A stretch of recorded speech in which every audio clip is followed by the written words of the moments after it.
Hello guys, তো আমরা এসেছি আজকে ডগরতলি।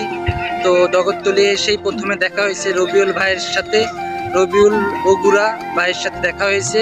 তো প্রত্যেকটা ভিডিও ছাড়ার আগে সে লিখে রাখে সেই রবিউল টু বগুড়া। তো রবিউল ভাইয়ের সাথে আজকে দেখা হয়েছে। তো রবিউল ভাই এখন একটু শুটিং স্পটে আছে। রবিউল ভাই একটু শুটিং করতে ব্যস্ত, আপনারা দেখতেই পাচ্ছেন। তো সাথে এসেছে আমার মা এসেছে। আর হলো আমার মা তো আপনারা জানেনই, ইসলামিক ভিডিও করতে সে খুবই আগ্রহ এবং পছন্দ তার। আর আমি আবার একটু ব্লগ করতে পছন্দ। যাই হোক, আপনারা রবিউল ভাইকে দেখতে চান তো আমি ক্যামেরা নিয়ে যাচ্ছি তার কাছে। Wait and see. তো গাইজ দেখতেই পারছেন রবিউল ভাই এখানে শুটিং স্পটে শুটিং চালু করে দিয়েছে। তো আমরা দূর থেকে মানে দেখলাম শুটিং স্পটে তারা ভিডিও করতেছিল। তো ভাই একটু মানে ভিডিও চয়েস করতেছে যে ভিডিওটা কোনটা করবে।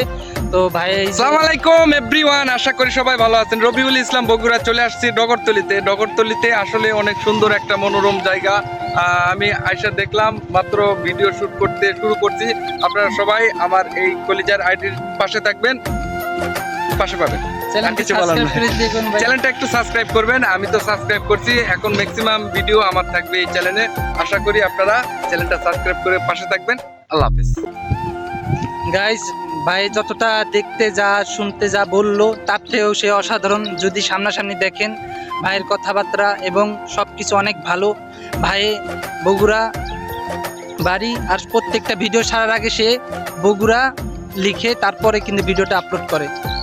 সে আসলেই অনেক ভালো এবং তার ভিডিও অনেক ভালো। আশা করি আপনার কাছ থেকেও দেখলেন। আর হলো ভিডিওটা অবশ্যই সাবস্ক্রাইব করে দিবেন চ্যানেলটি, আর এবং বেল আইকন থেকে পাশে থাকবেন। আর আপনার বিদায়।